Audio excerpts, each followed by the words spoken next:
Assalamualaikum warahmatullahi wabarakatuh.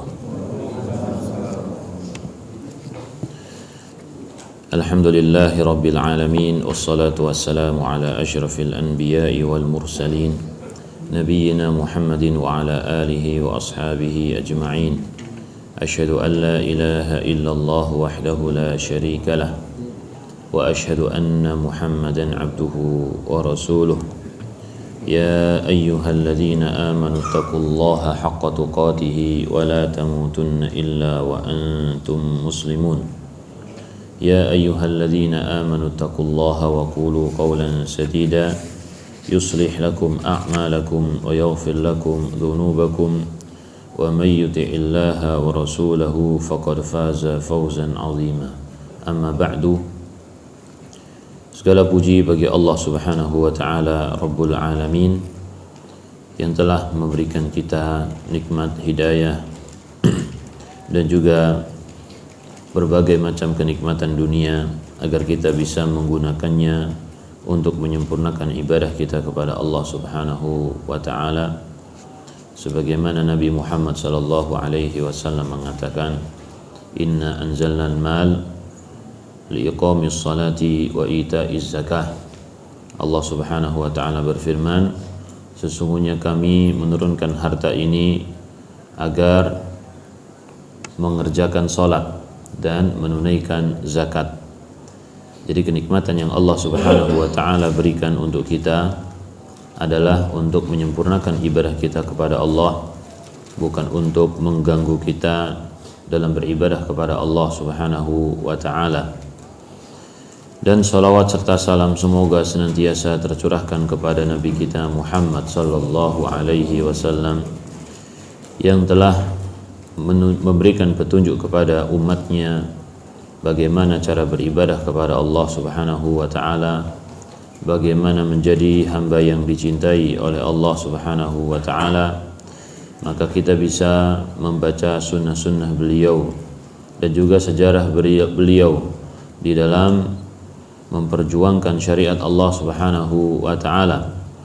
Maka kita memohon kepada Allah Subhanahu wa taala semoga kita bisa menjadi hamba Allah yang senantiasa beribadah hanya kepada Allah, dan kita bisa menjadi umat Nabi sallallahu alaihi wasallam yang menunjukkan cinta kita dan membuktikannya dengan perbuatan mengikuti sunnah-sunnah Nabi sallallahu alaihi wasallam. Jamaah yang dimuliakan Allah Subhanahu wa taala, pada pertemuan pagi hari ini kita akan membahas salah satu kitab yang berbicara tentang tauhid, menjelaskan kepada kita semua yaitu kaidah-kaidah tentang memahami tauhid dan juga memahami kesyirikan, yaitu yang berjudul Al-Qawaidul Arba', 4 kaidah, yang ditulis oleh Syekhul Islam Muhammad ibnu Abdul Wahhab. Maka 4 kaidah ini adalah 4 kaidah yang diambil dari Al-Quranul Karim dan hadis Nabi Muhammad sallallahu alaihi wasallam, bukan berasal dari pemikiran, perenungan seseorang tanpa mempelajari Al-Quran dan As-Sunnah, ya. Karena di zaman sekarang ini banyak model-model orang seperti ini. Jadi ingin membuat suatu kesimpulan tetapi bukan hasil dari penelitian dari Al-Quran ataupun Sunnah. Hanya memikirkan dalam dirinya sendiri, merasa akalnya yang paling unggul, yang istimewa, ya, merasa ilmunya sudah banyak sekali, tapi bukan dari Al-Quran ataupun Sunnah. Kemudian dia membuat suatu kaidah, ya, yang mendukung pemikirannya dan mengenyampingkan dalil Al-Quran dan Sunnah. Maka ini adalah kaidah yang tidak dibenarkan, yang tidak bisa mendukung Al-Quran dan Sunnah, karena akan menghasilkan, meruntuhkan Al-Quran dan Sunnah itu sendiri. Seandainya Al-Quran ataupun Sunnah bertentangan dengan kaidah yang mereka buat, akhirnya perlu disesuaikan dengan pendapat mereka. Tetapi di sini penulis rahimahullahu taala membuat kaidah ini berdasarkan dalil Al-Quran dan Sunnah Nabi Muhammad sallallahu alaihi wasallam, ya, entah kaidahnya itu langsung mengambil lafaz ataupun mengambil kesimpulan dari beberapa hukum. Jadi kaidah, kenapa kok disebut kaidah? Ya, pada asalnya kaidah itu artinya adalah pondasi atau dasar segala sesuatu. Misalkan kita membuat bangunan, ya, maka struktur yang paling dasar itu disebut dengan apa? Kaidah, ya. Wa idh yarfa'u Ibrahimul qawaidah, ketika Nabi Ibrahim itu meninggikan qaidah, yaitu bangunan dari bawah sampai ke atas, ya. Maka qaidah di dalam ilmu, qaidah dalam ilmu yaitu hukum syar'i, hukum syar'i dalam perkara-perkara yang umum, ya, hukum syar'i dalam perkara-perkara yang umum. Jadi bukan satu perkara saja, perkaranya banyak atau bahkan keseluruhan perkara. Setelah diketahui, diteliti, ternyata perkara-perkara ini kesimpulannya A misalkan, ya, sehingga kesimpulan A ini akan menjadi standar untuk perkara-perkara yang kecil-kecil yang serupa dengannya, ya. Bisa difahami Pak, ya? Jadi kaidah itu, ya, kaidah itu adalah salah satu bagian dari hukum syar'i untuk perkara-perkara yang umum, untuk perkara-perkara yang umum yang memiliki hukum yang sama.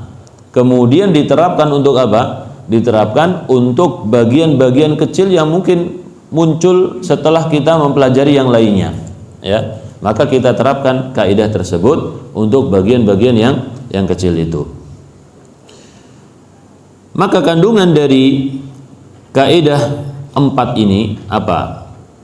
Yaitu ma'rifatut tauhidi wa ma'rifatut syirki, mengenal tauhid dan mengenal kesyirikan. Artinya seseorang apabila mempelajari kaidah ini, insyaallah dia akan bisa memahami mana yang tauhid dan mana yang bagian apa? Bagian syirik. Dan ini adalah sangat penting bagi kehidupan seorang mukmin. Kenapa? Karena Al-Quran yang diturunkan oleh Allah Subhanahu wa taala semuanya berbicara tentang tauhid, ya. Jadi Al-Qur'anul Karim keseluruhannya berbicara tentang tauhid. Sebagaimana dijelaskan oleh Ibnu Qayyim rahimahullahu taala, ya. Coba kita perhatikan, Al-Qur'an berbicara tentang Allah Subhanahu wa taala, kemudian juga berbicara tentang syariat-syariat Allah Subhanahu wa taala seperti salat dan lain sebagainya. Ini tujuannya apa? Yaitu untuk tauhid, ya, mukammilatut tauhid. Kita memberikan ibadah-ibadah tersebut untuk Allah Subhanahu wa taala. Dan juga kisah-kisah orang yang bertauhid dan juga akibat yang mereka dapatkan, ya. Dan juga kisah-kisah orang yang menentang tauhid dan akibat yang mereka dapatkan. Maka keseluruhan Al-Quran itu berbicara tentang apa? Tauhid.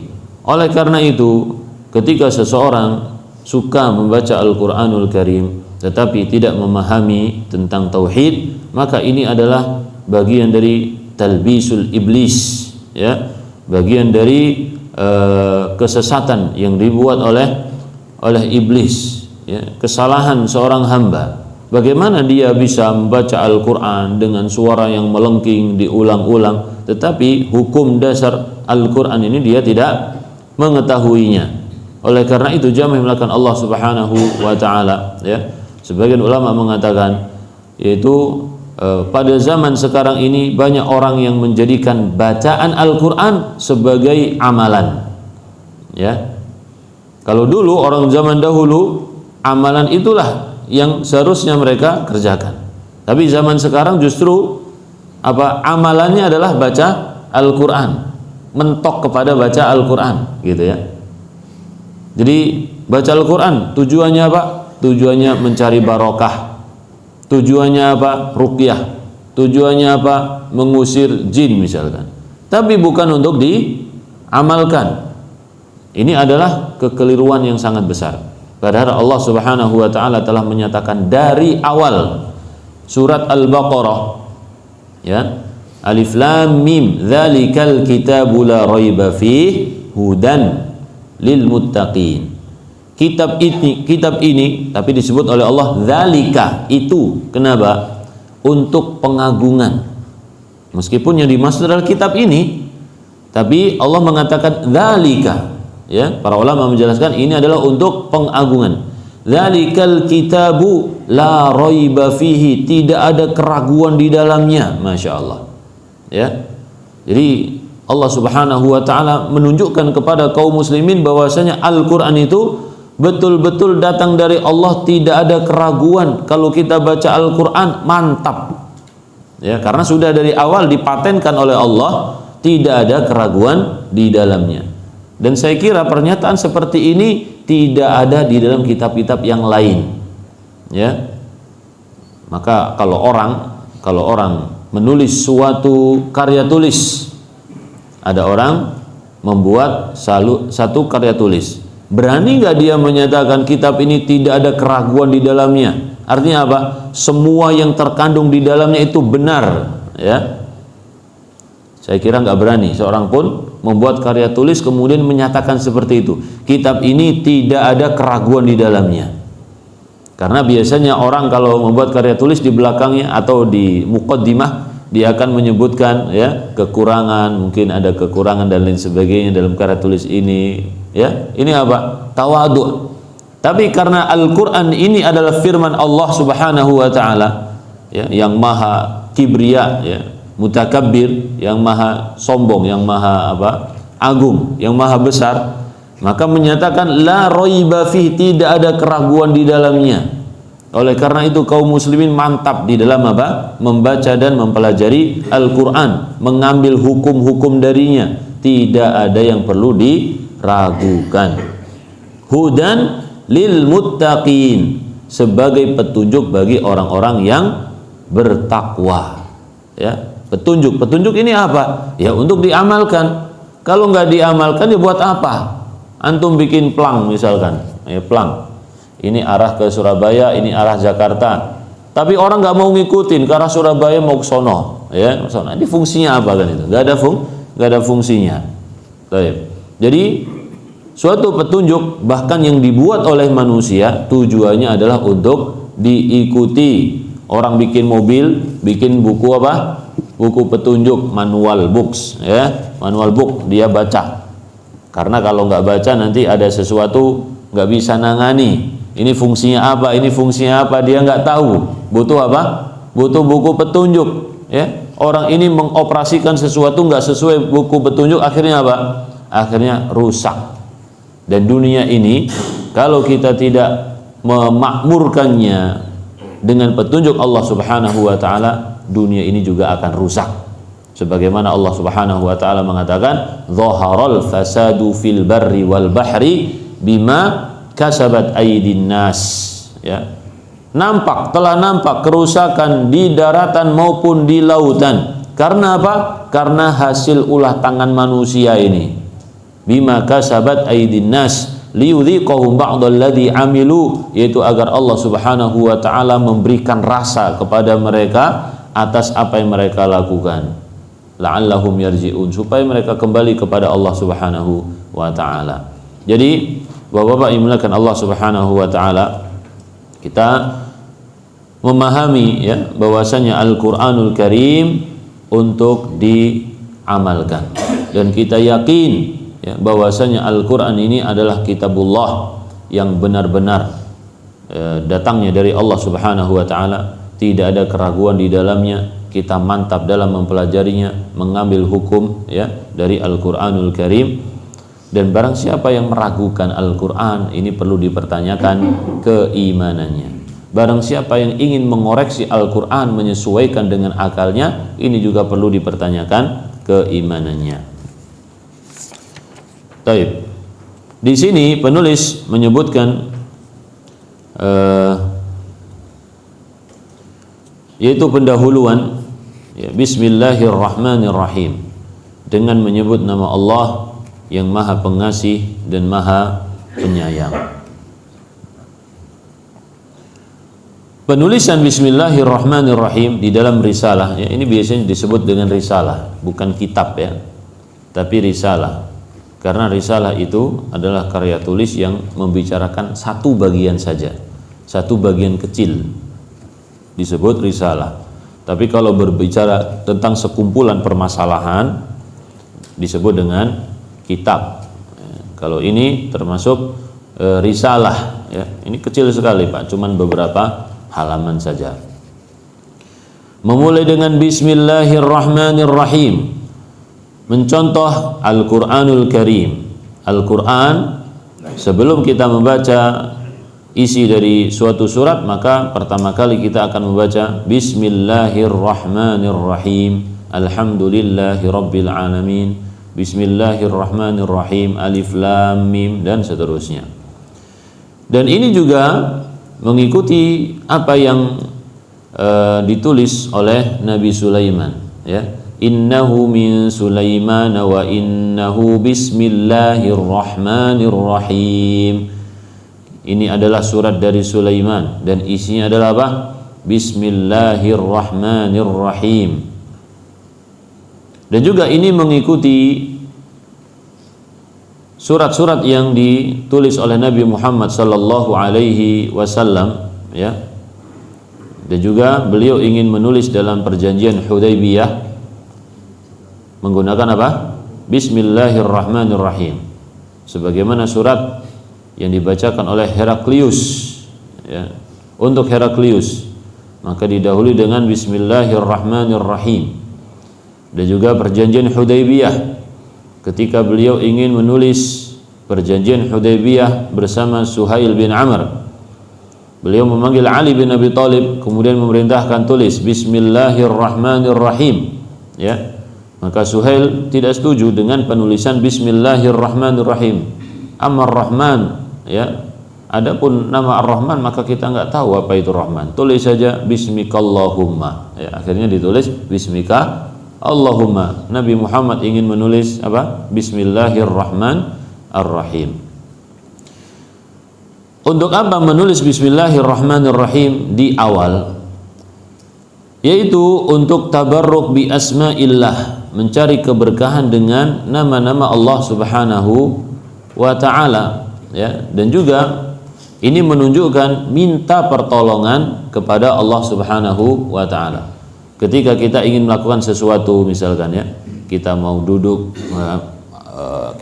misalkan berat, bismillah ya. Kita mau nulis bismillah, kita mau makan bismillah, kita mau melakukan segala sesuatu ya, kita mulai dengan apa? Bismillah, dengan menyebut nama Allah. Apa maknanya dengan menyebut nama Allah? Mau ngapa-ngapain bismillah dulu, yaitu minta pertolongan kepada Allah Subhanahu wa taala ya. Minta pertolongan kepada Allah agar Allah Subhanahu wa taala memberikan taufik dan kemudahan untuk kita dalam melakukan suatu pekerjaan. Jadi makna dari bismillah ini, bismillah dengan menyebut nama Allah Ar-Rahman Ar-Rahim. Ar-Rahman artinya rahmat Allah yang luas. Rahmat Allah Subhanahu wa taala yang luas, yang mencakup segala sesuatu. Ar-Rahim artinya adalah rahmat Allah yang mengena ya, yaitu yang Allah berikan kepada hambanya. Jadi dari nama Ar-Rahman Ar-Rahim kita mengetahui bahwasanya Allah Subhanahu wa taala memiliki sifat apa? Rahmah. Allah memiliki sifat rahmah, yaitu apa artinya? Kasih sayang. Allah memiliki sifat kasih sayang kepada hamba-hambanya. Dan kasih sayang Allah Subhanahu wa taala ini ada kasih sayang yang umum, ada kasih sayang yang khusus. Kasih sayang yang umum adalah kasih sayang yang bisa dirasakan oleh seluruh alam semesta ini, makhluk hidup ataupun makhluk yang kita sebut makhluk yang benda mati ya, benda padat seperti bumi, langit dan lain sebagainya. Kalau makhluk hidup seperti manusia dan juga binatang-binatang ya, maka mereka semua mendapatkan bagian dari rahmat Allah, yang muslim ataupun yang kafir, yang taat ataupun yang tidak taat, mereka semua mendapatkan bagian dari rahmat Allah Subhanahu wa ta'ala. Adapun rahmat yang khusus, maka rahmat yang khusus itu diberikan oleh Allah Subhanahu wa ta'ala kepada orang-orang yang beriman, ya, yang dimasukkan ke dalam surga. Dan surga itu adalah rahmat Allah Subhanahu wa ta'ala. Allah mengatakan dalam hadis qudsi, anti rahmati, engkau adalah rahmatku, ya, engkau adalah rahmatku. Jadi surga adalah rahmat Allah Subhanahu wa ta'ala. Apabila seseorang minta surga, berarti dia sedang minta apa? Rahmat Allah Subhanahu wa ta'ala. Kalau seseorang dimasukkan oleh Allah ke dalam surga, berarti dia dirahmati oleh Allah Subhanahu wa ta'ala. Oleh karena itu Nabi Shallallahu Alaihi Wasallam mengatakan, tidak ada seorang pun di antara kalian yang masuk surga lantaran amalnya. Terus karena apa? Karena rahmat Allah Subhanahu wa ta'ala. Jadi kita bisa masuk surga dengan rahmat Allah Subhanahu wa ta'ala. Oleh karenanya kita mendoakan untuk orang-orang yang meninggal dunia. Apa doanya, Pak? Allahumma ighfir lahu warhamhu, ya Allah ampunilah dia, kasihanilah dia, ya, kasihanilah dia. Maka diampuni oleh Allah dosa-dosanya agar tidak diperhitungkan oleh Allah Subhanahu wa ta'ala, memudahkan hisabnya. Ya, kalau dosa diampuni oleh Allah, maka urusannya beres semuanya, selesai. Apa yang diharapkan oleh seseorang setelah dosanya diampuni oleh Allah? Apa? Ya, nggak ada lagi, udah selesai. Itulah puncak dari kebahagiaan. Ketika dosa-dosa diampuni oleh Allah, itulah puncak dari kebahagiaan seorang mukmin. Ya, dosa diampuni, tinggal kebaikan yang ditetapkan oleh Allah. Nanti kebaikannya inilah yang akan meninggikan derajatnya di surga Allah Subhanahu wa ta'ala. Bismillahirrahmanirrahim. Allah membagi rahmat itu menjadi 100, dan Allah menurunkannya satu bagian ke bumi, yang dengannya hewan buas atau seluruh makhluk ini bisa berkasih sayang. Bahkan hewan buas itu tidak memakan anaknya. Bahkan kuda itu mengangkat kakinya ketika dia khawatir kalau kakinya ini menginjak anaknya. Ini kuda, ya, dan juga hewan buas. Kalau manusia ini manusia makhluk yang berakal, tentu seharusnya mereka lebih penyayang, ya, lebih penyayang kepada anaknya. Hewan buas saja bisa sayang sama anaknya, tapi ternyata manusia itu lebih bengis kadang-kadang, lebih buas daripada hewan buas, ya, betul nggak, Pak? Ya, jadi ada manusia yang lebih buas daripada hewan buas. Baik. Kemudian beliau mengatakan, as'alullahal karim rabbal arshil azim ayyatawallaka fid dunya wal akhirah wa ayyaj'alaka mubarakan aynama kunta wa an yaj'alaka mimman idza u'tiya syakara wa idza btuliya sabara wa idza adnaba istaghfara fa inna haula'i thalath unwanus sa'adah. As'alullaha, aku minta kepada Allah Subhanahu wa ta'ala, Al-Azim, yang maha agung, ya. Ini juga nama Allah Subhanahu wa ta'ala, atau sifat Allah Subhanahu wa ta'ala itu Al-Azim.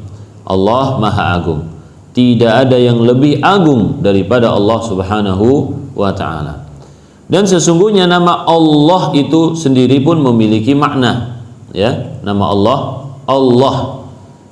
Nama Allah adalah nama satu-satunya milik Allah, sesembahan kita. Tidak ada satupun sesembahan selain Allah yang memiliki nama Allah, ya. Bahkan nggak berani menggunakan nama Allah, karena Allah ini memiliki arti apa? Satu-satunya yang berhak untuk diibadahi, Allah. Baik.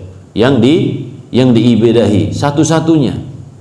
Berhala manapun, apapun yang disembah oleh manusia selain Allah, tidak ada yang memiliki makna yang serupa dengan Allah Subhanahu wa ta'ala. karena ini adalah keistimewaan dalam Islam. Tauhid adalah keistimewaan dalam Islam. Tidak ada agama yang lain yang menyerukan tauhid. Tidak ada. Ya. Ini keistimewaan, makanya kita harus bangga. Harus merasa kita ini mulia. Dimuliakan dengan tauhid. Kalau orang menyamakan agama Islam dengan agama yang lain, ini sama sekali bukan memuliakan agamanya, tapi justru dia meruntuhkan agamanya sendiri, merendahkan agamanya sendiri. Ya, oh agama Islam itu sama saja, jangan merasa sok benar sendiri, masya Allah. Ya, terus kamu ngomong seperti itu merasa benar sendiri atau tidak? Nah, orang ketiga mengeluarkan suatu statement, tentu dia merasa apa yang dia ucapkan itu adalah paling benar. Ya, nggak ada orang yang mengucapkan sesuatu kemudian dia itu merasa aku salah. Ini orang yang nggak benar yang kayak gini ya. Seseorang kalau mengucapkan sesuatu dengan mantap, dengan keyakinannya, tentu dia merasa apa yang dia ucapkan ini adalah pendapat yang paling benar. Ketika seseorang mengatakan apa, semua agama sama, berarti dia meyakini bahwasanya pendapatnya paling benar, gitu. Ya. Ketika dia mengatakan kamu jangan merasa benar sendiri, ya, maka kita balikan, emang kamu tidak merasa benar sendiri dengan ucapanmu?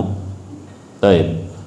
Islam, al-Islamu ya'lu wala yu'la alaihi. Islam itu tinggi, tidak ada yang menandingi ketinggian agama Islam. Maka ketinggian agama Islam salah satunya yang bisa kita lihat adalah dalam permasalahan apa? Tauhid, ya, karena tidak ada yang menandingi dalam perkara tauhid ini. Ini keistimewaan dalam agama Islam. Jadi Allah Subhanahu wa taala, ya, nama Allah itu sendiri memiliki makna yaitu yang diibadahi. Yang diibadahi, satu-satunya yang diibadahi adalah Allah Subhanahu wa taala. Al-Azim, dan Allah Maha Agung. Allah Subhanahu wa taala Maha Agung. Keagungan Allah Subhanahu wa taala tidak bisa dibayangkan oleh akal seseorang. Enggak nyampe akal kita. Ya. Pokoknya sifat Allah agung, dah selesai. Tidak ada yang lebih agung dari Allah Subhanahu wa taala. Meskipun Allah menciptakan makhluk-makhluk yang luar biasa besarnya. Ya, bumi besar enggak, Pak? Besar ya kan? Nah, kita kalau dilihat dari atas tuh, kita naik pesawat, lihat manusia, masya Allah. Seperti apa? Seperti semut. Naik kendaraan, jalan-jalan itu, masya Allah, seperti semut yang sedang apa? Ngambil makanan itu. Ya, kita akan memikirkan, masya Allah, aku tuh salah satu bagian dari manusia ini di bumi. Ternyata kecil sekali, ya. Tapi kecilnya manusia itu banyak yang sombong. Kecil-kecil tapi apa? Sombong, masya Allah. Tinggal kalau kita lihat semut itu tinggal dipites gitu kan mati ya Pak ya. Dipites. Ini manusia hidup di muka bumi ya sama. Kalau dilihat dari atas itu masuk kecil sekali. Semakin tinggi maka semakin tidak terlihat. Tapi sombongnya besar sekali. Taib. La khalqus samawati wal ardi akbaru min khalqin nas, kata Allah Subhanahu wa taala. Sungguh penciptaan langit dan bumi itu lebih besar daripada penciptaan manusia. Walakinna aktsarahum la ya'lamun, tapi kebanyakan manusia itu enggak tahu, enggak menyadari, ya. Kalau kita mendapatkan kesadaran kita ini makhluk yang kecil, masya Allah, ini alhamdulillah kita beruntung ya. Kita jangan sampai sombong di hadapan Allah Subhanahu wa taala. Keagungan Allah Subhanahu wa taala disebutkan dalam suatu hadis, yaitu kalau bumi ini diletakkan di langit, ya, kalau bumi itu diletakkan di langit maka dia seperti koin atau gelang yang ditaruh fi falatin, dataran yang luas yang kita nggak tahu ujungnya mana, ya. Satu gelang, ya, gelang misalkan gelas ini ya, gelas ditaruh di tengah di hamparan yang sangat luas, nggak tahu ujungnya. Itu perbandingan antara apa? Antara bumi dan langit. Perbandingan antara langit dengan arsy, ya, dengan arsy itu seperti gelang tadi. Gelang ditaruh di hamparan yang luas, yang nggak tahu ujungnya. Ya, maka itu perbandingan antara makhluk-makhluk yang besar Allah Subhanahu wa taala. Makanya ada sifat untuk arsy, al-arsyul azim, ya kan? Rabbil arsyil azim. Kenapa arsy ini disifati dengan azim? Karena memang arsy itu adalah makhluk yang paling besar yang Allah Subhanahu wa taala sebutkan di dalam Al-Qur'anul Karim, makhluk yang paling besar. Dan Allah Subhanahu wa taala di atas arsy. Allah di atas arsy, Allah tinggi di atas arsy, bukan di bawah arsy. Ya, bukan di mana-mananya arsy, ya kan? Allah menyebutkan di mana? Di atas arsy atau di bawah arsy? Atau di mana-mananya arsy? Kan gitu ya. Maka sebagian orang itu memaksakan diri Allah di mana-mana, ya. Jangan ditanya Allah itu di mana. Ini apa namanya? Takalluf. Padahal sangat banyak dalil yang menjelaskan Allah tinggi di atas arsy. Ar-Rahmanu 'alal 'arsyis tawa. Ar-Rahman tinggi di atas arsy. As'alullahal azim, aku minta kepada Allah yang maha agung. Rabbal arsyil karim, Rabb pemilik arsy yang mulia. Kenapa arsy ini disebut dengan al-karim, arsy yang mulia? Para ulama menjelaskan yaitu karena dari arsy ini Allah Subhanahu wa taala mencurahkan kebaikan, kenikmatan kepada hamba-hambanya, ya. Dan juga disebutkan oleh Nabi sallallahu alaihi wasallam arsy ini, dari arsy ini wa minhu tafjuru anharul jannah. Dari arsy ini keluarlah, mengalirlah sungai-sungai di surga, ya. Jadi Allah Subhanahu wa taala memberikan kebaikan yang begitu banyak kepada arsy. Ayyatawallaka, setelah menyebutkan tawassul, ini namanya tawassul, ya. Tawassul Syekh Muhammad bin Abdul Wahhab dengan cara menyebutkan sifat-sifat Allah atau nama-nama Allah Subhanahu wa taala. Ini seperti firman Allah apa? Walillahil asmaul husna fad'uuhu biha. Allah memiliki nama-nama yang baik, maka berdoalah dengan menggunakan nama-nama tersebut. Ya. Jadi beliau di sini minta kepada Allah dan tawasulnya dengan menggunakan nama Al-Azim, Rabb Al-Arsyil Azim. Ini namanya tawasul dengan menggunakan nama dan juga sifat Allah Subhanahu wa taala. Apa permintaan beliau? Ayyatawallaka fid dunya wal akhirah. Semoga Allah Subhanahu wa taala menjadikan kamu wali atau Allah menjadi wali untukmu. Fid dunya wal akhirah, di dunia maupun di akhirat. Allah menjadikan kamu wali atau Allah menjadi wali kamu, artinya apa? Allah menjadi penolong untuk kita. Ya, Allah yang mengatur seluruh urusan kita. Di mana dalam hadis Nabi Shallallahu Alaihi Wasallam menyebutkan bahwasanya seorang hamba kalau sudah dicintai oleh Allah Subhanahu Wa Taala, kuntu sam'ahu alladhi yasma'u bih wa basaruhu alladhi yubsiru biha, ya, wal rijlahu alladhi yamshi biha wal yadahu alladhi yabtishu biha. Yaitu seorang hamba akan diberi petunjuk oleh Allah Subhanahu wa taala, ya. Kalau aku sudah mencintai hamba, maka aku adalah matanya yang digunakan untuk memandang, telinganya yang digunakan untuk mendengar, kakinya yang digunakan untuk berjalan, tangannya yang untuk memegang. Artinya apa? Perbuatan hamba tersebut selalu diberi petunjuk oleh Allah Subhanahu wa taala. Jadi ini adalah salah satu bentuk perwalian. Kalau kita dijadikan wali oleh Allah Subhanahu wa taala, maka kita menjadi orang yang istiqomah di dalam berbagai macam hal, ya. Jadi nggak ada wali kemudian wali syaratnya itu bisa terbang, punya suatu keajaiban misalkan, ya. Ini bukan termasuk syarat apa? Wali, nggak ada syarat wali seperti itu, ya Pak, ya. Baik. Syarat wali apa, Pak? Apa syarat wali itu? Nah, Masya Allah, faham insya Allah, ya. Beriman dan bertakwa kepada Allah Subhanahu wa ta'ala. Udah, itu yang paling utama, ya. Jadi gak ada syarat wali itu punya suatu keajaiban yang disebut dengan karomah, bisa nangkep jin, bisa berjalan di atas air, bisa terbang, bisa Jumatan di Mekah setiap Jumat, ya. Nggak tahu. Sebagian orang ada yang meyakini seperti itu. Jadi kok nggak Jumatan? Iya, sudah Jumatan di Mekah katanya. Mungkin di alam jin mungkin, ya. Baik. Jadi itu bukanlah syarat apa? Perwalian. Tapi syarat wali adalah orang-orang yang beriman dan bertakwa kepada Allah Subhanahu wa taala, sebagaimana Allah Subhanahu wa taala berfirman, "Ala inna awliya Allahi la khaufun 'alaihim wa la hum yahzanun alladzina amanu wa kanu yattaqun." Ketahuilah, wali-wali Allah Subhanahu wa taala tidak ada rasa takut bagi mereka dan mereka tidak akan bersedih, ya. Mereka diberikan rasa aman oleh Allah Subhanahu wa taala dan kebahagiaan dari awal mereka meninggal dunia, dipanggil oleh malaikat, ya ayyatuhan nafsut thayyibah, wahai jiwa yang baik, wahai jiwa yang baik. Masya Allah, siapa yang nggak senang dipanggil dengan jiwa yang baik? Kalau orang baik, maka Allah akan membalas dengan apa? Kebaikan. Jadi nggak ada kesedihan, nggak ada rasa takut, nggak ada, ya. Isinya adalah kebahagiaan. Jadi kalau kita ditanya apa kerugian menjadi wali Allah, tentu jawabnya nggak ada, ya.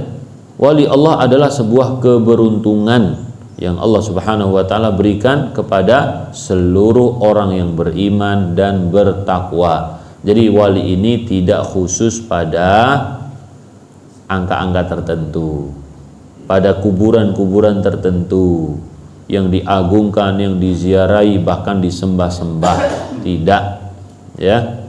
Tapi wali ini untuk semua orang yang beriman dan bertakwa kepada Allah Subhanahu wa taala. Kalau Allah Subhanahu wa taala menjadikan kamu wali di dunia dan juga di akhirat, maka tidak ada jalan keburukan yang bisa sampai kepada kita. Jalan keburukan di sini bukan urusan dunia, ya. Kalau urusan dunia itu fitnah untuk kita, ya.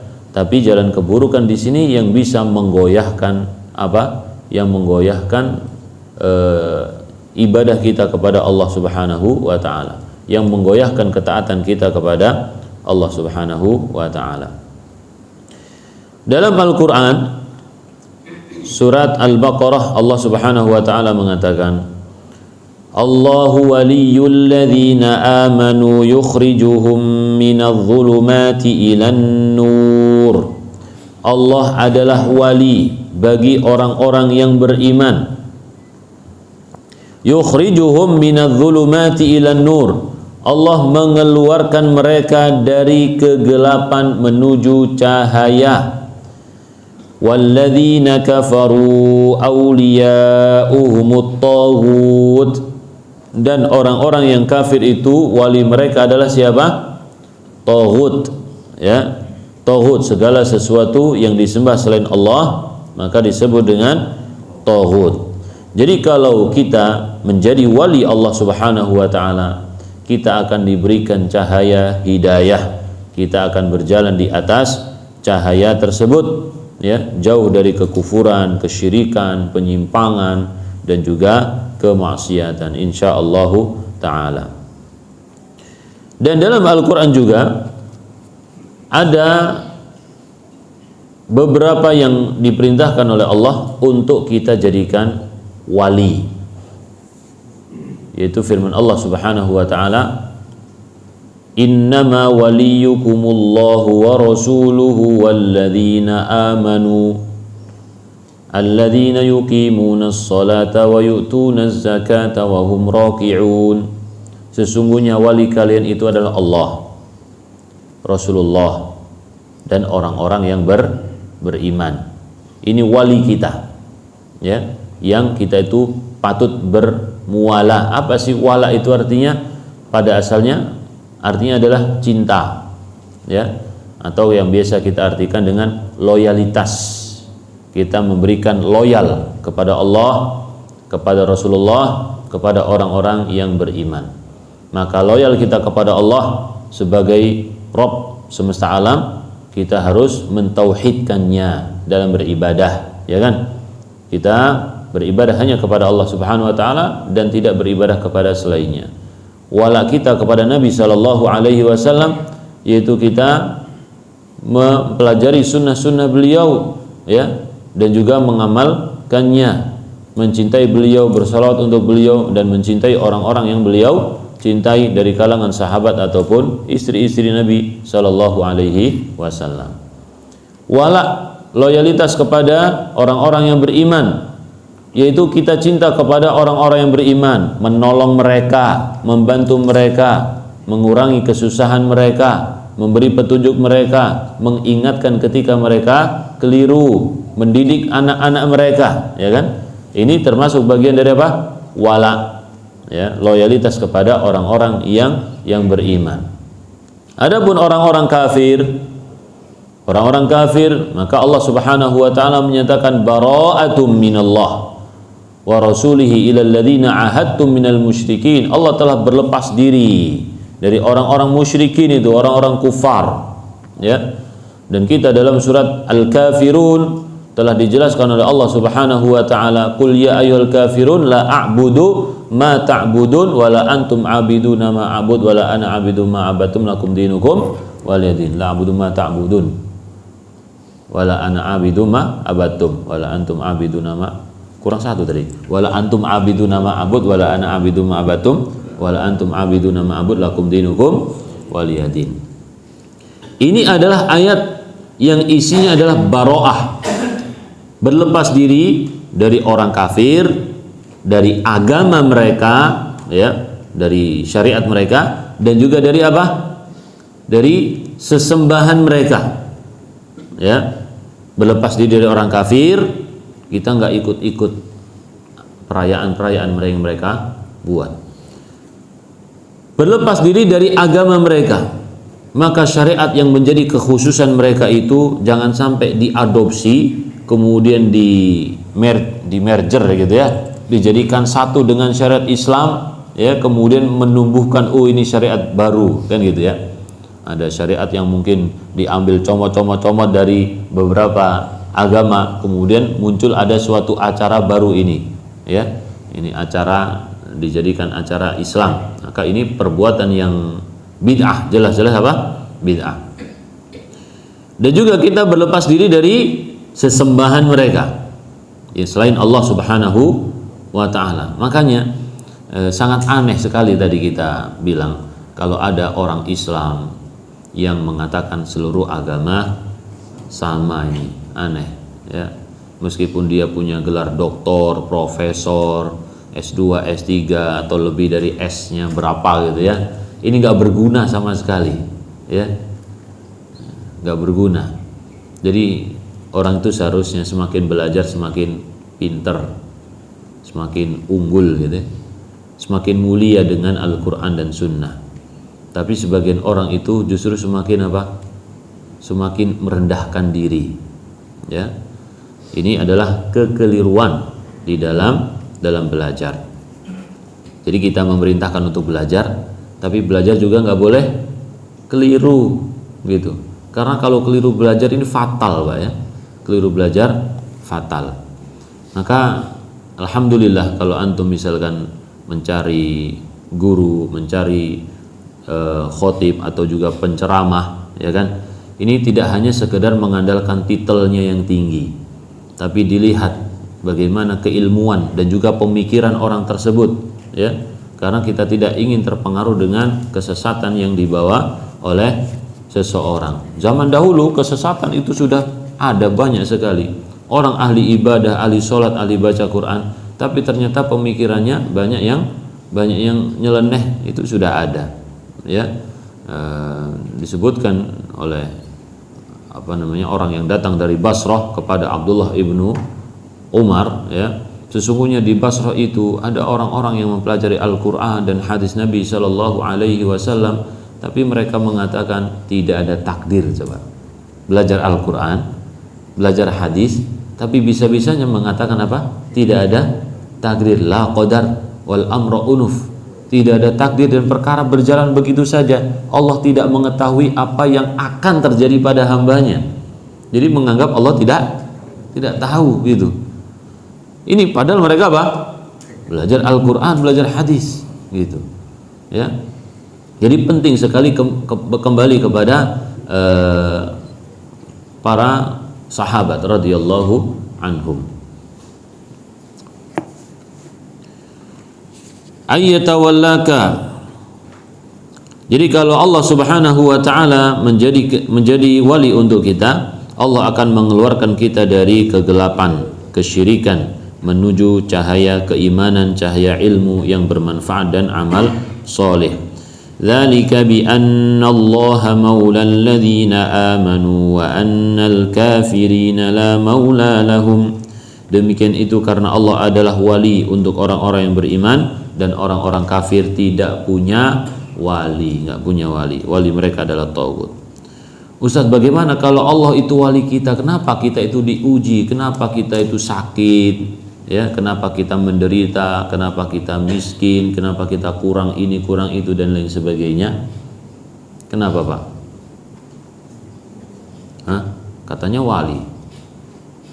Kok diuji? Gitu. Harus kita fahami bahwasanya ujian dari Allah Subhanahu wa taala itu adalah pensucian jiwa dan juga pensucian dari dosa-dosa. Ya. Jadi kalau seseorang hamba itu sampai cuman tertusuk jarum duri, itu akan dihapus dosanya, ditinggikan derajatnya oleh Allah Subhanahu wa taala. Ini yang harus difahami. Jadi bukan berarti kalau wali itu berarti dia nggak bakal terkena kesusahan apapun, dia hidupnya akan kaya raya, dimudahkan oleh Allah, urusannya lancar, gitu ya. Tidak seperti itu, ya. Patokan manusia seperti ini berarti patokan duniawi. Padahal Nabi Shallallahu Alaihi Wasallam mengatakan, Innallaha yu'tid dunya man yuhib wa man la yuhib. Allah memberikan dunia ini untuk orang yang Allah cintai ataupun yang tidak dicintai. Ya, wala yu'tid din illa man ahabba, illa liman ahabba. Dan Allah tidak memberikan agama kecuali kepada orang yang Allah cintai. Faman a'tahu Allah din faqad ahabbahu. Maka barang siapa yang diberikan agama oleh Allah, berarti Allah mencintainya. Ya, jadi kalau orang memikirkan agama, istiqomah, ibadah yang dia lakukan sekarang, kemudian dibandingkan dengan orang yang paling kaya raya, ya, tapi dia bukan ahli ibadah, maka nilai dari ibadah yang dia lakukan lebih besar, lebih berharga daripada apa? Kekayaan yang mereka kumpulkan. Jadi bapak-bapak yang dimuliakan Allah Subhanahu wa taala, kadang seseorang itu mengeluh, ya kan? Mengeluh rizkinya. Ustadz, ana udah berusaha rajin beribadah kepada Allah, taat kepada Allah, tapi kenapa rizkinya kok nggak lancar-lancar? Ya. Itu ada temen, ya, teman saya itu ahli maksiat, tapi mereka lancar usahanya. Ini namanya orang yang tidak memahami konsep kehidupan, ya, tidak memahami tujuan ibadah itu apa. Jadi mungkin di pikirannya itu orang yang rajin beribadah harus dibalas dengan kehidupan yang lancar di dunia, dan juga motif seseorang untuk beribadah kepada Allah untuk urusan apa? Dunia. Ini kesalahan, ya. Ini sebuah kesalahan, bahkan fatal.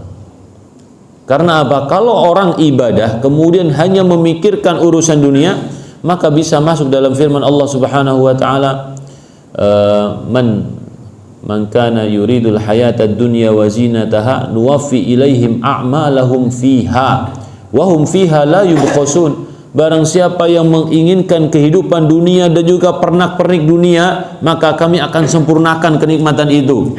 Dia ibadah pengen dunia, kasih apa? Kasih. Allah kasih sempurnakan di dunia, nggak akan dikurangi. Ulaikal ladzina laisa lahum fil akhirah illa nar. Tapi orang-orang seperti ini tidak punya bagian di akhirat, ya, bagian apapun kecuali apa? Neraka. Jadi ibadah kita ini, Pak, bukan untuk mendapatkan dunia. Dunia sudah dijamin oleh Allah Subhanahu wa taala. Bahkan para sahabat radhiyallahu anhum khawatir kalau kebaikan-kebaikan mereka yang mereka amalkan itu dibalas oleh Allah di dunia. Khawatir mereka. Ujjilat lahum thayyibatuhum fil hayatid dunya. Ya. Jadi para sahabat dulu yang hijrah bersama Nabi Muhammad, yang berperang, yang kakinya pernah pecah-pecah, yang kulitnya pernah besisik, yang pernah hidup miskin kelaparan bersama Nabi, di akhir-akhir sebelum Nabi SAW meninggal dunia, mereka hidup dalam keadaan makmur. Kemudian diganti oleh khalifah-khalifah Abu Bakar, Umar, mereka hidupnya semakin makmur. Ya, kenapa? Karena banyak sekali kemenangan, dibuka kota negeri ini, negeri itu, maka banyak harta ghanimah dan juga hasil pertanian dan lain sebagainya. Makmur, kaya, banyak sekali harta kekayaannya. Maka mereka menangis dikarenakan mendapatkan harta kekayaan ini. Kenapa? Karena takut kalau kebaikan mereka itu dibalas oleh Allah Subhanahu wa taala di dunia dan di akhirat dikurangi oleh Allah. Ya. Tapi zaman ini banyak orang yang justru apa? Pengen ibadahnya itu dibalas dengan kebaikan di dunia. Pengen cepet-cepet gitu ya. Infak 1000 pengennya langsung kontan dibalas dengan 100.000. Ya. Kan gitu. Katanya dilipat gandakan gitu. Masya Allah, ini sangat berbahaya ya, sangat berbahaya. Oleh karena itu kita sering menyampaikan kepada para jamaah bahwasanya amal kita di dunia itu untuk kita panen di akhirat. Adapun kalau Allah memberikan sebagaimana janji Nabi SAW di dunia, itu bonus tambahan untuk kita. Tapi bukan sebagai apa? Tujuan ya, bukan sebagai tujuan. Jadi tadi berkaitan dengan berbagai macam kesusahan, kesukaran yang didapatkan oleh seorang muslim adalah untuk pelebur dosa dan juga peninggi derajat dia di sisi Allah Subhanahu wa taala. Semakin tinggi derajatnya, semakin besar kenikmatan yang dia rasakan. Maka yang paling besar cobaannya siapa? Para nabi dan para ulama yang mengikuti para nabi, melakukan amar ma'ruf nahi munkar.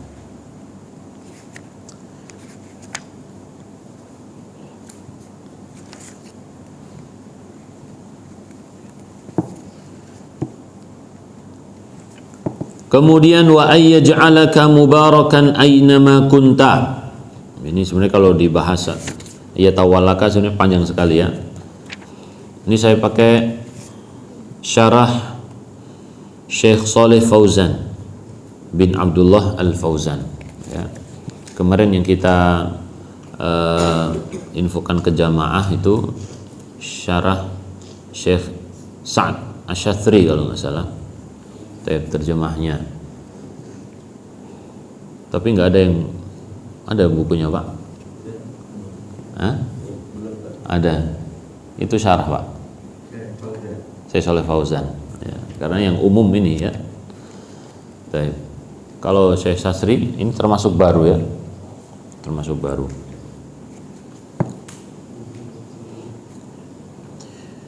Wa ayyaj'alaka mubarakan, dan penulis mendoakan untuk kita yang membaca dan juga mendengarkan supaya kita menjadi orang yang diberkahi dimanapun kamu berada. Diberkahi apa itu? Diberkahi adalah diberikan kebaikan yang banyak oleh Allah Subhanahu wa ta'ala. Nabi Isa dalam surat Maryam menyebutkan waja'alani mubarakan aynama kuntu, dan Allah menjadikan aku sebagai hamba yang diberkahi. Para ulama mengatakan muallimun nas al khaira, yang mengajarkan kebaikan untuk orang-orang. Mengajarkan itu Pak, bukan cuma dengan ucapan ya. Mengajarkan kebaikan bisa dengan perbuatan, praktek, secara praktek mengajarkan, betul nggak Pak? Ya, jadi kalau mengajarkan dengan ucapan itu lebih mudah ya, daripada apa?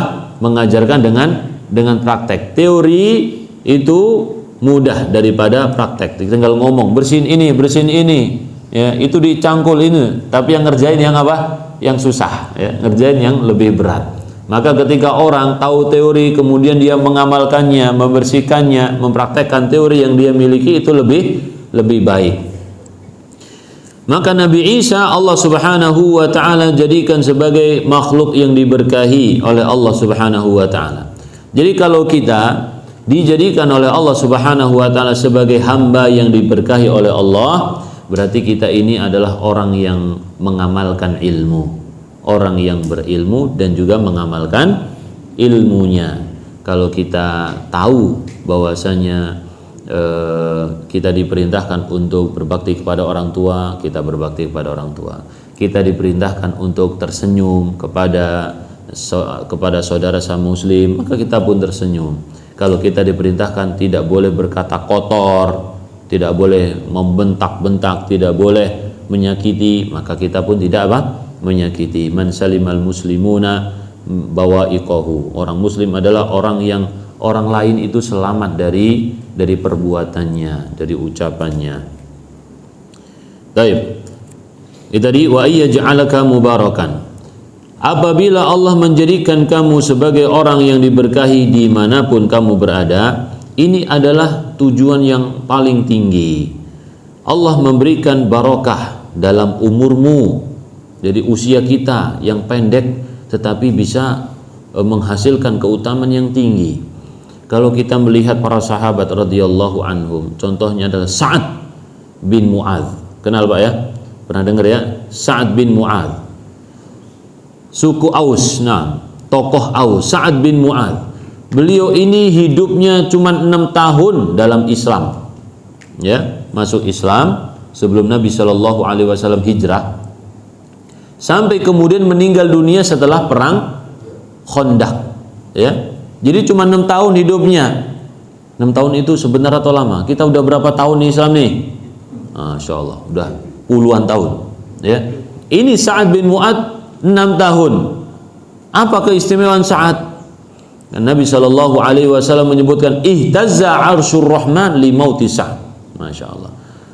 Arsy Allah itu berguncang, bergetar karena kematian apa? Sa'ad. Dan juga 70.000 malaikat turun untuk menghantarkan jenazahnya Sa'ad. Ya, ini apa keutamaan Sa'ad bin Mu'adz. Dan juga Nabi Shallallahu alaihi wasallam mengatakan sesungguhnya di kuburan itu ada dhaghtah, himpitan kubur. Kalau ada seseorang yang selamat, maka yang selamat itulah Sa'ad bin Mu'adz. Ya, kita nggak tahu secara detail keutamaan Sa'ad bin Mu'adz ini apa ketika itu. Hanya saja kita mengetahui Sa'ad bin Mu'adz ini yang menyebabkan sukunya, banyak dari orang-orang sukunya itu masuk Islam. Ya. Dan juga dia memiliki sungguh mindil, sapu tangan Mu'adz di surga itu lebih lembut daripada ini. Ketika Nabi SAW diperlihatkan sutra lembut sekali, maka beliau menyebutkan bahwasanya sungguh sapu tangan lamanadilu Sa'ad lebih lembut daripada sutra ini. Ya.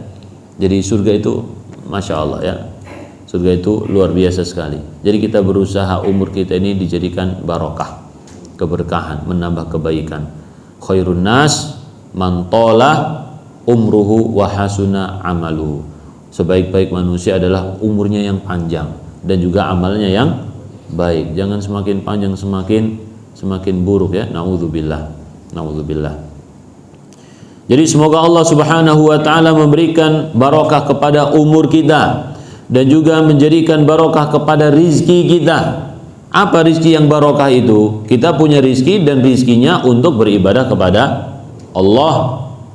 Karena memang tadi kita sebutkan Allah Subhanahu wa taala mengatakan dalam hadis qudsi, sesungguhnya kami menurunkan rizki untuk kalian untuk mendirikan sholat dan menunaikan zakat. Kita punya rumah, kita punya mobil, kita punya motor, kita punya macam-macam banyak sekali. Untuk apa? Untuk beribadah kepada Allah.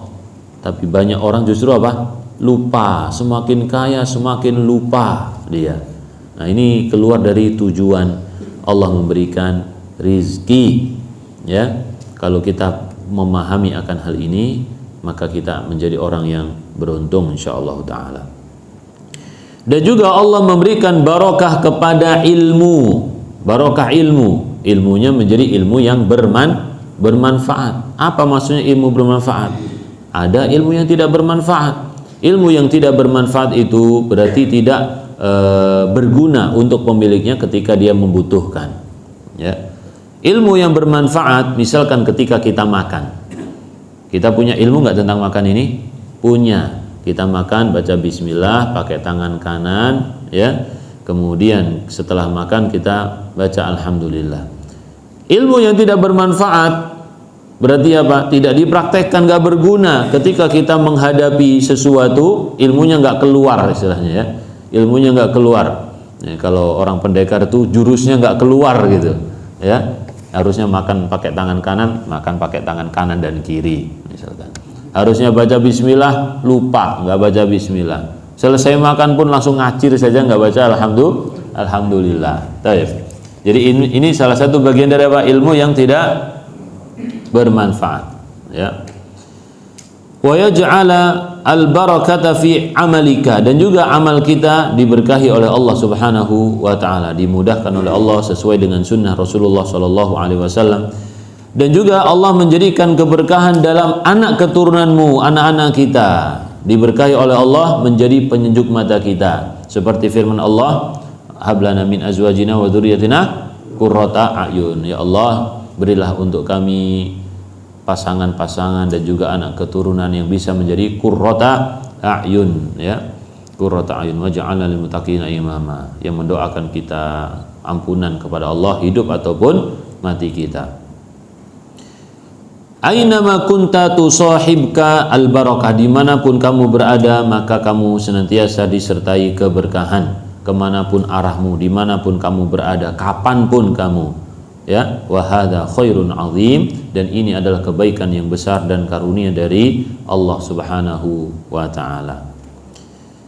Taib. Ini masih ada beberapa muqaddimah, ya, mungkin kita baca muqaddimah ini pada pertemuan berikutnya. Kita ambil pertanyaan mungkin, ya, kalau ada pertanyaan. Jadi tadi kita sebutkan salah satu bagian dari muqaddimah, pendahuluan yang ditulis oleh Syekh Muhammad bin Abdul Wahhab, yang isinya adalah doa buat para penuntut ilmu. Kita didoakan. Apa tadi doanya? Pertama, yaitu kita dijadikan wali oleh Allah, ya. Allah menjadi wali kita. Jadi kita mendapatkan perlindungan dari Allah, istiqomah dalam menjalankan syariat Allah Subhanahu wa taala. Dan ini seperti yang Allah Subhanahu wa taala firmankan, qul bi fadlillahi wa bi rahmatihi falyafrahu huwa khairun mimma yajma'un. Katakanlah, dengan rahmat Allah dan karunia Allah hendaklah mereka itu bersenang-senang, berbangga. Itu lebih baik daripada apa yang mereka kumpulkan. Rahmat Allah, karunia Allah, yaitu diturunkannya Al-Quran, diutusnya Nabi Muhammad sallallahu alaihi wasallam. Seseorang berbahagia kenapa? Karena kita beriman kepada Nabi sallallahu alaihi wasallam, kita beriman kepada Al-Quranul Karim, maka kita berbahagia, ya. Kita diberikan ilmu oleh Allah dan mengamalkan sesuai dengan petunjuk Rasulullah sallallahu alaihi wasallam. Khairun mimma yajma'un, itu lebih baik daripada apa yang mereka kumpulkan. Apa yang mereka kumpulkan? Harta, ya, harta benda. Jadi kalau dibandingkan dengan ilmu, harta benda yang banyak dibandingkan dengan ilmu dan juga amal soleh, maka harta benda ini tidak ada apa-apanya. Makanya tadi kita katakan, tadi belum selesai, ya, yaitu orang yang diberikan ibadah oleh Allah tapi rizkinya nggak lancar. Ada orang yang maksiat tapi rizkinya lancar, gitu. Orang yang diberikan rizki yang lancar tapi suka bermaksiat, ibadahnya bahkan mungkin nggak beribadah, ya. Ini kesenangan hanya di dunia, kesenangan hanya di dunia. Adapun orang yang mungkin rizkinya terseok-seok tapi ibadahnya masya Allah bagus sekali, ini kebahagiaan, ketenangan di dunia dan juga di akhirat. Dia tenang hidupnya dengan mendekat sendiri kepada Allah. Ala bidzikrillahi tatmainnul qulub. Ketahuilah dengan berzikir kepada Allah maka hati akan tenang, ya. Dan juga ada seseorang berkata kepada Abdullah bin Amr bukankah kita ini fuqaraul muhajirin? Maka Abdullah bin Amr bertanya, apakah kamu punya istri? Iya. Punya rumah? Iya. Ya, kalau gitu kamu raja, ya. Kamu orang kaya. Kalau gitu kamu orang kaya. Aku juga punya pembantu. Wah, kalau gitu kamu raja, gitu ya. Nah, jadi kadang orang itu mengeluh. Kadang orang mengeluh, tidak melihat rezeki yang begitu banyak yang Allah berikan kepadanya. Yang dia lihat hanya sesuatu yang zahir dari orang-orang kaya. Orang kaya punya kesusahan nggak, Bang? Punya. Ngurusin harta susah nggak? Susah. Mempertahankan kekayaan susah nggak? Susah. Merawat rumah perlu dirawat apa enggak? Mobil perlu dirawat, keluarga perlu dirawat, semuanya perlu dirawat, ya kan? Ya. Nanti orang kaya itu banyak urusannya. Harus ini, harus sono, ngurusin bisnis ini, ngurusin bisnis sono, ya kan? Banyak urusannya. Orang tuh nggak melihat itunya. Yang dilihat apa? Iya, zahirnya. Ya, yang dilihat zahir. Makanya zahratul hayatid dunya. Allah menyebutkan apa? Zahr, bunga. Bunga dunia. Bunga itu terlihat apa? Indah, hulwatun khodir, rasanya manis dan juga hijau, enak dipandang. Tapi tidak melihat kesusahan di balik itu. Ya, tidak melihat kesusahan. Orang yang miskin, kenapa disebut miskin? Dari kata sakana, karena dia itu tenang, nggak kemana-mana, nggak ngapa-ngapain, nggak mikirin usahanya, tokonya, perkebunannya, karena nggak ada yang diampiri kan gitu ya. Tapi kalau orang harus bekerja ke sini, bekerja ke sono, ya, menghampiri apa tempat usahanya, maka disebut ya, miskin. Baik. Jadi seseorang itu coba melihat apa yang Allah berikan dari keutamaan. Ya, kalau dia diberikan ibadah oleh Allah, sesungguhnya ibadah, ilmu dan amal ini lebih mulia daripada harta benda. Huwa khairun mimma yajma'un. Lebih baik, ya. Seandainya orang yang kaya raya ini mengetahui keutamaan yang Allah berikan kepada ahli ibadah, ya, ahli ilmu dan juga ahli ibadah, tentu dia akan memberikan seluruh hartanya kalau bisa dibeli. Kalau bisa dibeli itu kerajaan. Kalau bisa dibeli, kamu yang kaya, aku yang rajin ini, yang mendapatkan taufik. Kalau dia faham, ya. Tapi karena nggak faham, maka fokusnya kepada apa?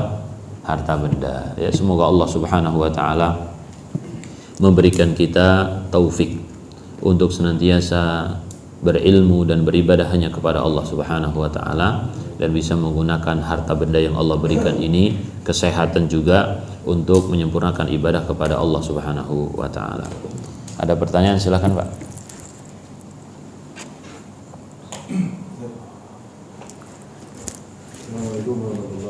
Waalaikumsalam. Ada Rabbi fatirus samawati wal ardh anta waliyud dunya wal akhirah. Itu doa atau memang Allah memang menjadi wali bagi seluruhnya gitu? Satu pernyataan, satu statement. Itu doanya Nabi Yusuf, ya kan? Iya. Itu termasuk doa untuk menjadi apa? Allah menjadi wali kita atau Anta waliyyi fid dunya wal akhirah. Engkau adalah waliku di dunia. Ini pernyataan, ya. Suatu pernyataan pengakuan dari seorang hamba bahwasanya Allah Subhanahu wa taala adalah satu-satunya wali yang menolong. Karena kalau kita melihat kisah Nabi Yusuf, itu penuh dengan hidayah dari Allah, pertolongan Allah Subhanahu wa taala. Dari awal ketika beliau mimpi, kemudian dipisahkan dari bapaknya. Beliau tidak ada yang membimbing untuk senantiasa beriman kepada Allah kecuali Allah Subhanahu wa taala. Anak muda, ya, masih kecil, kemudian dijeburkan ke sumur, kemudian diangkat, kemudian diperjualbelikan, ya, kemudian dibeli oleh pembesar Mesir dan dimuliakan, diajari menulis dan lain sebagainya, dan Allah mengajari takwil mimpi, kemudian difitnah oleh perempuan, dimasukkan penjara untuk diselamatkan oleh Allah Subhanahu wa taala, kemudian dikeluarkan pada waktunya, kemudian diangkat menjadi pembesar lagi, kemudian membawa keluarganya ketika dalam masa sulit. Ini semuanya pertolongan Allah Subhanahu wa taala. Liku-liku, ya, liku-liku ketika susah ataupun mudah, semuanya ini pertolongan Allah. Kalau kita lihat, ya, ketika dimasukkan ke sumur, kemudian diangkat, ketika beliau menjadi budak, ini semua proses, meskipun statusnya beda-beda, diceburkan ke sumur ini buruk, tapi kalau kita melihat mungkin manfaatnya lebih besar, mungkin lebih aman dan lain sebagainya. Dan juga status sebagai budak ini hina, tapi mungkin lebih aman daripada status yang lainnya, ya. Nah, mungkin kalau misalkan statusnya lebih tinggi ketika itu juga berbahaya, ya. Wallahu alam bishawab. Jadi semua status yang yang diberikan oleh Allah Subhanahu wa taala, kejadian kepada Nabi Yusuf ini semuanya pertolongan dari Allah Subhanahu wa taala, ya. Taib. Anta waliyi, engkau adalah waliku. Makanya jamaah, apapun kondisi kita yang kita hadapi sekarang, kita husnudzon kepada Allah, ya, husnudzon. Meskipun kita merasa ini mungkin enggak baik, tapi kita husnudzon, ternyata itu baik buat kita, ya. Nah, hanya saja waktunya belum datang, gitu ya. Waktunya belum datang. Wallahu a'lam bishawab. Ada lagi, Pak? Waalaikumsalam. Bismillah Ustaz, makna kadang-kadang kita menunjukkan hanya Bismillah saja, Ustaz, tidak Bismillahirrahmanirrahim gitu, memulai suatu aktivitas. Apa itu bisa mencakup makna dan pahala seperti halnya Bismillahirrahmanirrahim mendapatkan rahmat Allah, Ustaz? Iya. Juga tentang aras, Ustaz, apakah betul aras itu tempat yang besar yang saya suka baca, dipikul malaikat-malaikat besar dan situ ada sisa tanah atau kursinya Allah? Baik. Yang pertama Bismillah. Apakah Bismillahirrahmanirrahim? Ada sebagian ulama yang membedakan, ada yang mengatakan sama. Ketika menyebut basmalah, maka bacaannya Bismillahirrahmanirrahim. Ketika menyebut tasmiyah atau samilah, hanya cukup Bismillah saja, ya. Ada juga yang mengatakan enggak apa-apa meskipun menyebutkan Bismillahirrahmanirrahim. Wallahu a'lam bishawab dalam hal ini, ya. Karena kurang mengetahui dengan detail. Tapi memang biasanya, ya, seperti misalkan samillah, sebutlah nama Allah, maka cukup dengan Bismillah saja, ya. Nah, tapi seandainya apa hukumnya kalau ditambah dengan Ar-Rahman Ar-Rahim? Nah, itu lagi permasalahan, ya. Wallahu alam dalam hal ini boleh atau tidak, ya. Tidak masalah atau bermasalah, gitu ya, menambahkan Ar-Rahman Ar-Rahim ketika misalkan baca ketika awal makan. Kita baca Bismillah. Bagaimana kalau Bismillahirrahmanirrahim? Wallahu a'lam, ya. Kemudian yang kedua tadi arsy, ya. Arsy itu memang singgasana Allah Subhanahu wa taala, memiliki qawaim, yaitu tiang-tiang, sebagaimana disebutkan Nabi Isa ketika dibangkitkan, Nabi Musa ketika makhluk-makhluk Allah dibangkitkan. Dan Nabi Muhammad dibangkitkan pertama kali, beliau melihat Nabi Musa sudah berpegangan di salah satu tiang arsy, ya, Allah Subhanahu wa taala. Aku tidak tahu apakah dia itu dibangkitkan duluan dariku ataukah dia tidak mendapatkan sokoh, gitu ya. Yang beliau Nabi Musa itu pernah tersungkur ketika pernah minta kepada Allah supaya diperlihatkan, ya. Minta tajalli. Falamma tajalla rabbuhu lil jabali ja'alahu dakka wa kharra Musa sa'iqa. Itu.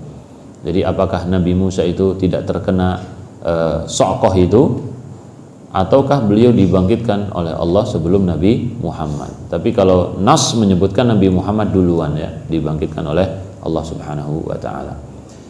Dan juga arsy ini adalah makhluk yang besar, punya tadi qawaim, dzu qawaim. Kemudian juga disebutkan dalam Al-Qur'an diangkat oleh para malaikat. Wa yahmilu arsya rabbika fawqahum yauma idzin samaniyah, ya. Yang mengangkat arsy pada hari ini adalah para malaikat, jumlahnya 8. Malaikat yang begitu besar, ya, begitu besar sekali. Antara daun telinga dengan pundaknya perjalanan berapa tahun, gitu ya. Nah, ini semuanya tentu menggunakan dalil, ya Pak, ya. Semuanya. Kenapa kita bisa menetapkan A, B, C pakai dalil, pakai hadis, gitu. Nggak bisa kita itu ngarang-ngarang sendiri. Oh, malaikatnya itu bentuknya begini, dia duduk, dia ini. Nggak bisa, ya. Harus pakai dalil. Ya, kalau ada orang mengatakan sesuatu yang gaib, ya, apalagi perkara malaikat, hari kiamat, nggak pakai dalil, ini khurafat.